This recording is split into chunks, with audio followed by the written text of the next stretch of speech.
Yo, what's up guys? So we're going to be showcasing off one card combos that will basically give you a win condition, meaning that your opponent is not going to be able to Yu-Gi-Oh! Now, I've covered a lot of variants of either Orcust or Guard Dragon, but this is going to be incorporating both of them, but also it's all off of one card, and you can actually play 12 cards where if you open up just one of them, you'll be able to actually open up this combo. Now, this combo has basically been shown off in the OCG quite often. However, in the TCG, it's actually even better because they actually have, of course, a different forbidden and ban list.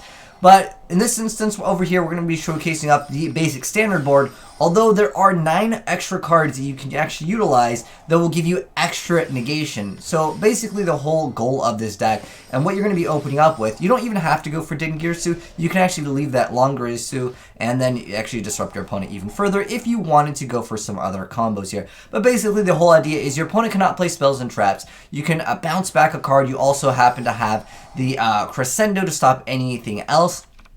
And then on top of that, you have whatever monster that you want out of the extra deck, of course, with the Guard Dragon combo, which would be either Hot Red or Crystal Wing. I mean, either one is going to be able to stop most things in the game. And obviously, your opponent is not going to be able to play. But consistently, it's going to be Exterio, whatever you want from the extra deck. Again, this is basically just a negate one. And then on top of that, you have this that protects everything. And then you have Crescendo and you have Heavenly Spheres. And again, it's all off of one card. Now, the one card that you can actually draw into can be several. It doesn't have to be Draconet, but it can be Draconet. It can be Aviraptor. It can also happen to be Mathematician, which is actually a different ratio in the OCG, as well as, of course, Aviraptor in the OCG. But basically, it's the same bread and butter combo. I'm just going to show you guys it one more time. But we're going to hop right into that deck profile in case any of you guys do want to build this. I know Guard Dragons have basically been like the most meta of things, and basically that is what competitive Yu-Gi-Oh! Is all about. Although Salamander Great and Altergeist are still seeing some play, I would still argue that this is probably one of the most powerful decks from one. And on top of that, you can go second if you happen to, still need to go for those plays. You happen to have a lot of cards, which we'll get into, like Crossed Out Designator, that will in your hand be able to stop your opponent from stopping you, or potentially on the board. We're also playing Impermanence, which we'll go ahead and get to once we get to the deck profile. But pretty much at this point, like, your opponent is not playing. If you play against Pendulums, that's an auto win. This card basically says you ain't playing Pendulums. Yeah, and then on top of that, most decks at this point, I mean, you have basically a negate 3 or 4 monster effects, and if you happen to open up with this, like, it doesn't matter. You're winning 99% of the time, unless, of course, you get Nibiru at the wrong time, depending on what, of course, you happen to draw. You could definitely lose, and I'm going to say that that's just part of playing Guard Dragons, any variant of it. But anyways, onwards with the deck profile. But shout out to my boy, Kid Charlemagne, for hooking me up with his build for this. So, like I mentioned before, it's a 1-card combo, and it just needs to be any one of these. And because you can play 3 copies of every single one of these cards, 3 times 4 is, of course, 12. And so that's why it's any of these, and that's why you can play 12 of these if you want to.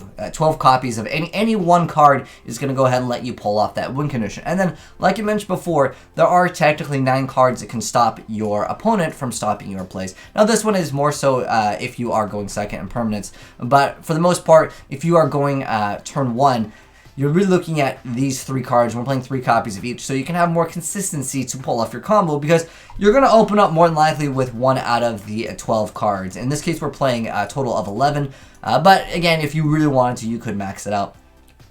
Go ahead and actually just play 12 copies of any of the 1 cards. But anyways, onwards with the deck profile. So first off, we have Galaxy Serpent, Flamvell Guard, Nibiru, the World Wand, 2 copies of Nightmare, 3 copies of Aviraptor, 2 copies of Harp Horror, 3 copies of Mathematician, 3 copies of Draconet, 1 copy of the Simple Skeleton, 2 copies of Carbondon. We have Ash Blossom, Ghost Ogre, and Veiler. These are your basically targets for, of course, your Crossout.